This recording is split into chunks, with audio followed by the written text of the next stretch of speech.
সবজিগুলো মজে গেছে, অল্প অল্প মজিয়েছি সবজিগুলো। এরপরে আদা, জিরের গুঁড়ো, লঙ্কার গুঁড়ো আর হলুদ এ দিয়ে একটুখানি নাড়াচাড়া দেবো। দিয়ে এবার চালটা দিয়ে দেবো।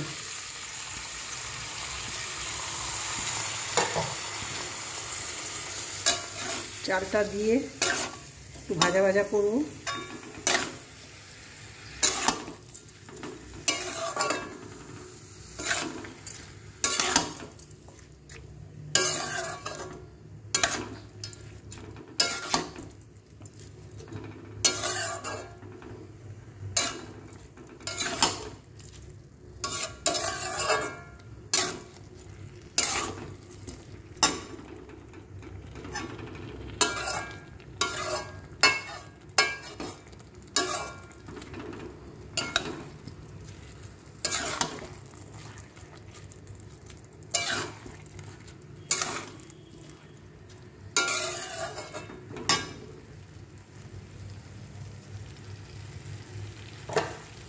এরপরে গরম জল করেছি, সেই গরম জল দিয়ে দেবো খিচুড়িতে।